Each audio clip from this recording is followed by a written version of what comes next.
So ఇప్పుడు మనము వర్గ బహుపది యొక్క సాధారణ రూపం ఏ విధంగా ఉంటుందో చూద్దాం. General form of quadratic polynomial. ఇంతకు ముందు లీనియర్ పాలినామియల్ కి చూసాం కదా, ఇప్పుడు క్వాడ్రాటిక్ పాలినామియల్ కి చూద్దాం.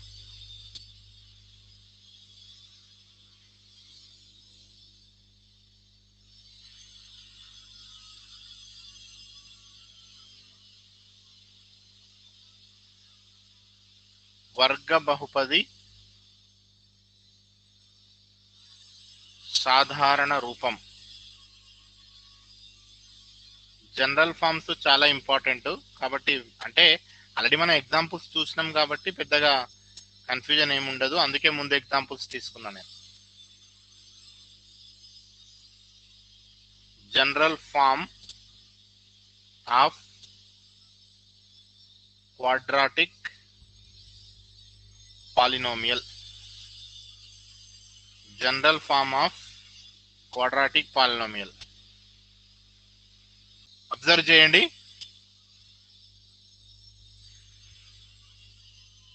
ఒకసారి అబ్జర్వ్ చేయండి. ax² plus bx plus c. ఇక్కడ a నాట్ ఈక్వల్ టు 0. ఇంతకుముందు లీనియర్ కి కూడా లీనియర్ పాలినామియల్ మనం జనరల్ ఫామ్ ఏంటి, ఇక్కడ నేను రాస్తున్నా చూడండి, ax plus b. a not equal to 0 కావాలి. ఒకవేళ a 0 అయింది అనుకోండి, if a is 0 then what happens? If a is 0, ఒకవేళ a 0 అయింది అనుకోండి, అప్పుడు ఏమవుతుంది? 0 into X plus B. 0 into X becomes 0 plus B. అంటే మనకు ఓన్లీ కాన్స్టెంట్ టర్మ్ మాత్రమే మిగులుతుంది. మరి అప్పుడు అది లీనియర్ పాలినామియల్ అవుతుందా? కాదు. సేమ్ ఇక్కడ కూడా ఒకవేళ ఏ 0 అయింది అనుకోండి, అప్పుడు ఏమవుతుంది? ఫస్ట్ టర్మ్ మొత్తం 0 అయ్యి క్వాడ్రాటిక్ పాలినామియల్ కాస్త లీనియర్ పాలినామియల్ గా మిగిలిపోతుంది. కాబట్టి x² కోఎఫిషియంట్ 0 కాకూడదు. దీన్ని మనం ఏమంటామంటే క్వాడ్రాటిక్ పాలినామియల్ కి general form. It is the general form of quadratic polynomial, వర్గ బహుపది యొక్క సాధారణ రూపం. ఇప్పుడు ఇందులో ఇక్కడ x² ను ఏ మల్టిప్లై చేస్తుంది కదా, సో a ఈజ్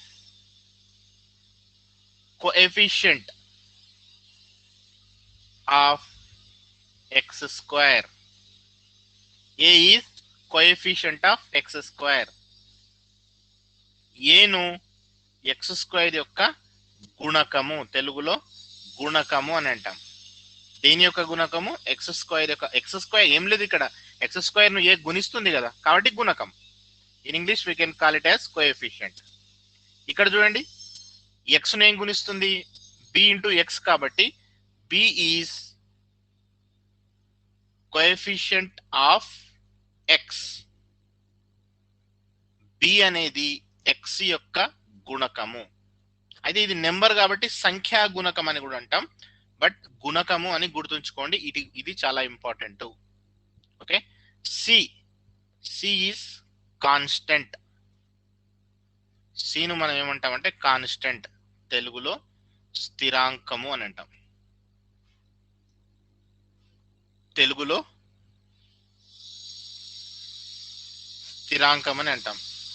వేరియబుల్స్ ఏవైనా తీసుకోవచ్చు, ఎప్పుడు ఎక్స్ తీసుకోవాలని రూల్ ఏం లేదు. ఇప్పుడు వేరే వేరియబుల్ తీసుకొని కూడా చేద్దాం. ఇదే దానికి ఎగ్జాంపుల్ చూద్దాం.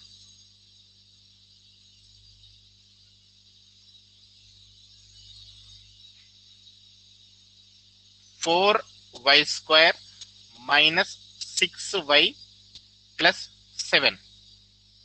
4y² - 6y + 7. It is a quadratic polynomial. Yes or no? ఇది ఒక వర్గ బహుపది.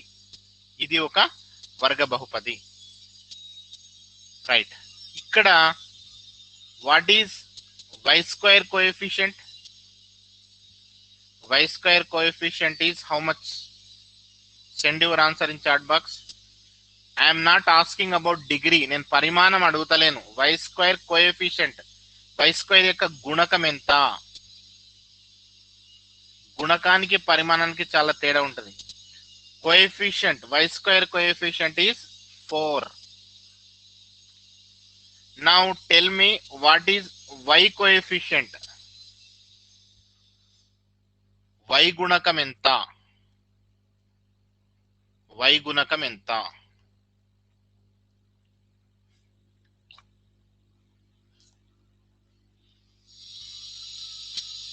y కి ముందు ఏం గుణిస్తుంది? రైట్, నాకు తెలుసు ఇక్కడ కూడా మీరు బోల్తా పడతారని. -6, y కి ముందు -6 ఉంది, అందరూ +6 పంపిస్తున్నారు. సో y సింబల్ తో సహా ఇంపార్టెంట్. మనం జనరల్ గా ప్లస్ వచ్చినప్పుడు రాయం కదా. 4 ఉందనుకో +4 అని, 6 ఉంటే +6 అని, 7 ఉంటే +7 అని రాస్తామా? రాయము. ఇక్కడ y ను ఏం గుణిస్తుంది చూడండి, -6 గుణిస్తుంది.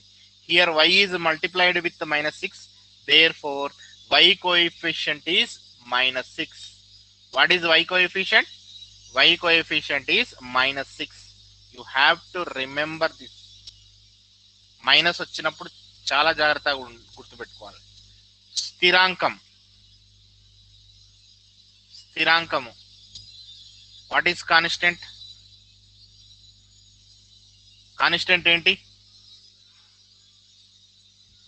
Very good. ఇక్కడ ఎంత ఉంది constant value? 7. Let us take one more example.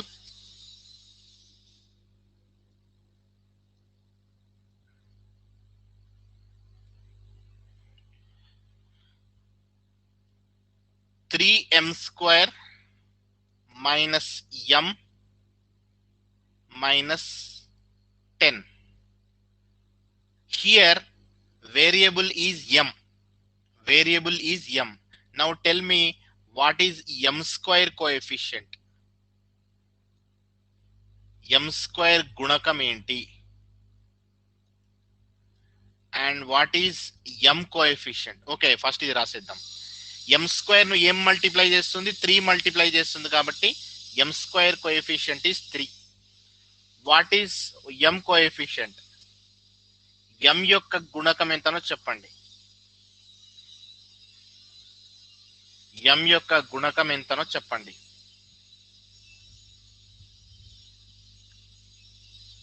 Question ని కొంచెం ట్విస్ట్ చేస్తే అందరూ కన్ఫ్యూజ్ అయిపోతారు. Very good. Who is Sridhar? కొంచెం దగ్గరకు వచ్చినాం. ఇక్కడ 0 కాదు, ఒకవేళ ఇక్కడ 0 అనుకున్నారు అనుకోండి,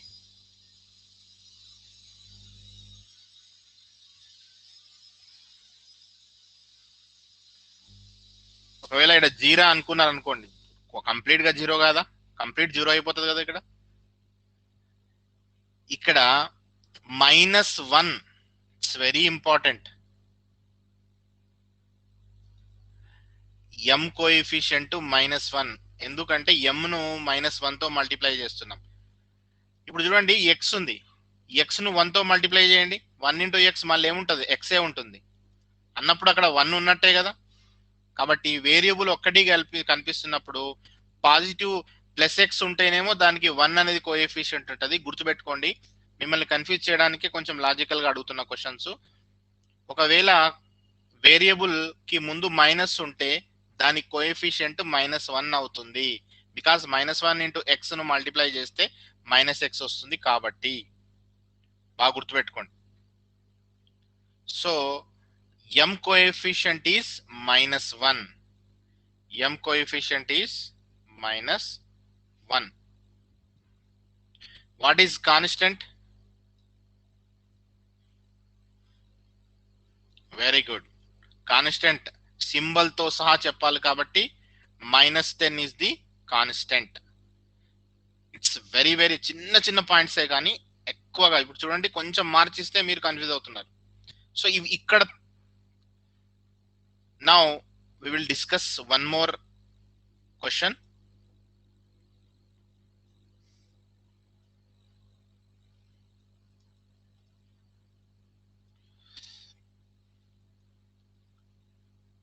x -9 plus 2x². What is x² coefficient? x coefficient coefficient అంటే గుణకము. What is constant? Send your answers in chat box.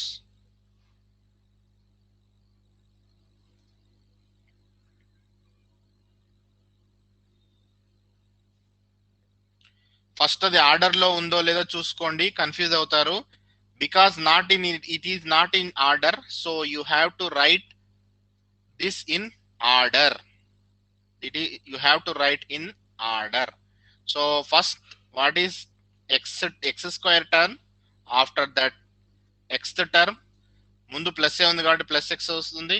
After that constant term -9. Now x square coefficient is 2 because x square is multiplying with 2. X square గుణకము 2. X coefficient అక్కడ ముందర number లేదు కాదు, 1 ఉంది. 1 into X కాబట్టి X అయింది అది. So X coefficient is 1. Constant is -9. Constant is -9. One more question. 3 plus 2x minus x square. Same.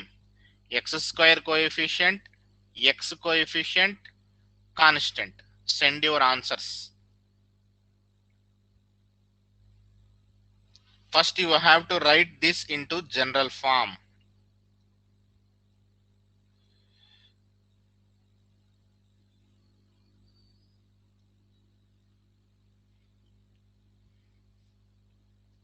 We will write in ఇక్కడ చూడండి, జనరల్ ఫామ్ రాసేటప్పుడు ఇక్కడ ఎక్స్ స్క్వేర్ కి ముందు మైనస్ ఉంది కాబట్టి ఈ మైనస్ ఒకవేళ మర్చిపోయారు అనుకోండి, ప్రాబ్లం మొత్తం రాంగ్ అయిపోతుంది. So minus X square minus ఉన్నప్పుడు చాలా జాగ్రత్తగా రాయాల్సి ఉంటుంది. మైనస్ మర్చిపోతే దాని మీనింగే మారిపోతుంది.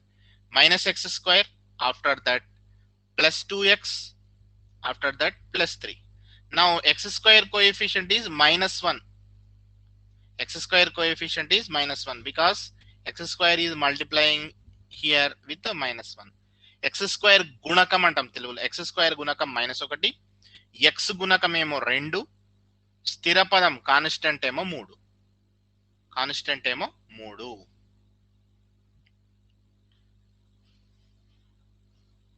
ఆర్డర్ లో లేకుండా ఫస్ట్ చేయాల్సిన పని ఏంటంటే అది ఆర్డర్ జనరల్ ఫామ్ యొక్క ఆర్డర్ లో లేకుంటే ముందు ఆర్డర్ లో రాయాలి. ఆ మైనస్లు ఎక్కడైనా ఉంటే యాజ్ ఇట్ ఈస్ గా మైనస్ ఉన్నట్టు రాయాలి.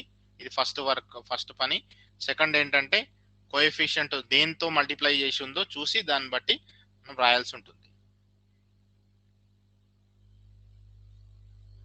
నెక్స్ట్ ఘన బహుపది సాధారణ రూపం. ఘన బహుపది సాధారణ రూపం. General form of cubic polynomial. You all know about cubic polynomial. If a polynomial contains degree 3, ఒక బహుపది యొక్క పరిమాణము 3 అయితే దాన్ని మనము క్యూబిక్ పాలినామియల్ అంటామని మనకు తెలుసు. ఇప్పుడు జనరల్ ఫామ్ ను ఒకసారి చూద్దాం. a into x cube plus b into x square plus cx plus d where a not equal to 0. ఏ 0 అయితే ఏమైతుందో మనం ఇంతకుముందు డిస్కస్ చేసినాం. It is the general form of the cubic polynomial. It is the general form of the cubic polynomial. So in this x cube coefficient, నేను complete గా రాయట్లేదు, short form లో రాస్తున్నా, మీరు గుర్తుంచుకోండి. ఎక్స్ క్యూబ్ గుణకం ఎంత? A. X square coefficient, x square గుణకం. X square దేంతో మల్టిప్లై అవుతుంది? బితో. బి. ఎక్స్ కోఎఫిషియంట్, ఎక్స్ గుణకం అంటే ఎక్స్ ను దేంతో గుణించబడి ఉంది, సి. కాన్స్టెంట్ స్థిరాంకం ఎంత, డి. ఈ విధంగా ప్రతి ఒక్కటి మీకు ఐడియా అవగాహన వచ్చి ఉండాలి. Is it clear? ఇది అర్థమైందా? కామెంట్ బాక్స్ లో సెండ్ చేయండి.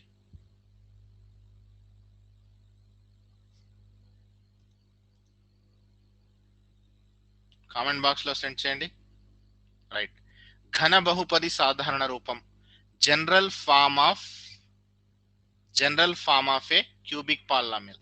ఘన బహుపది ఎలా ఉంటుందంటే ఏఎక్స్ క్యూబ్, ఘన బహుపది అంటే ఎంత, పరిమాణం 3 ఉండాలి కదా, కాబట్టి a x cube plus b x square plus c x plus D.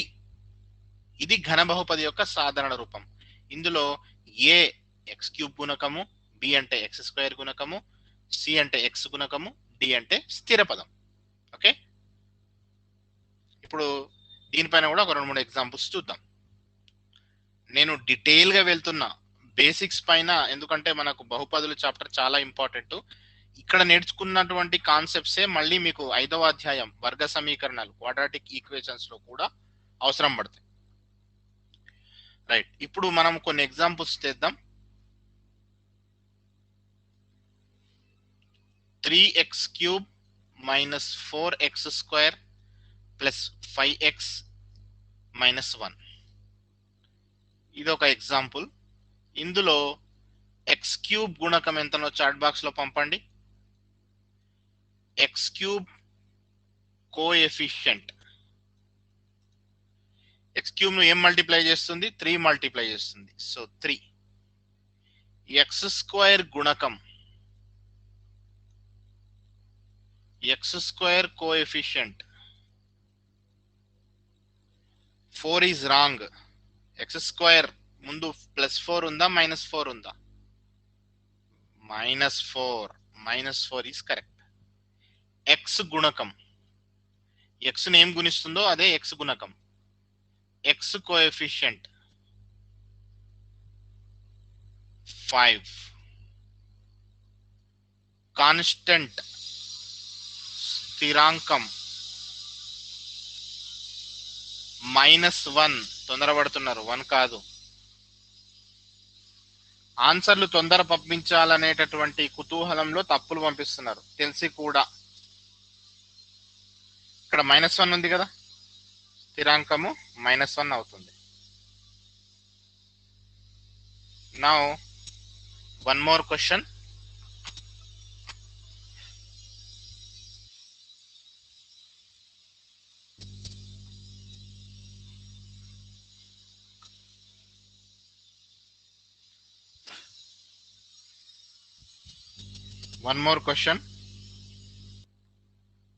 Next question.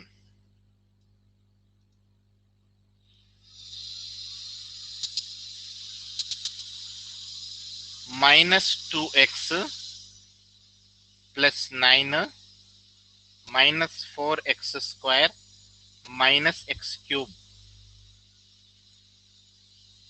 x³ coefficient, x² coefficient, x coefficient constant. x³ గుణకం, x² గుణకం. చూడండి, first of all it is not in the general form. General form లో లేదు కాబట్టి ముందు దీన్ని general form లో రాయాలి. ఫస్ట్ x³ టర్మ్ రావాలి కదా, అయితే x³ కు ముందు మైనస్ ఉంది, so -x³. After that x² term -x².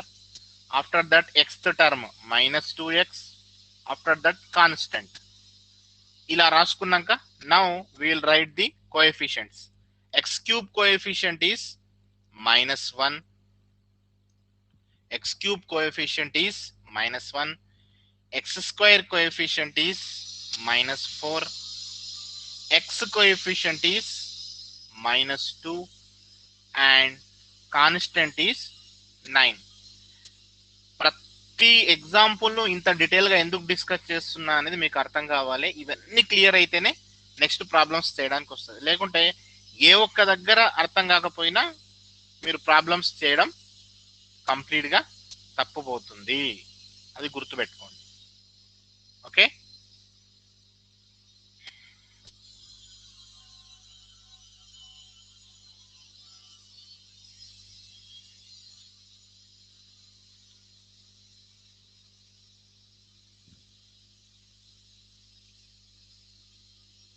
4x² - 5x - 2.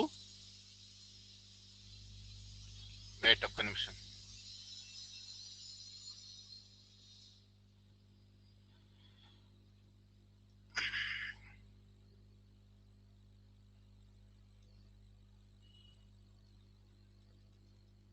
Homework.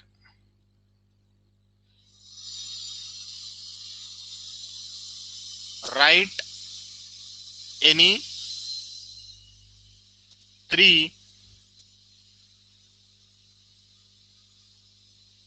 quadratic polynomials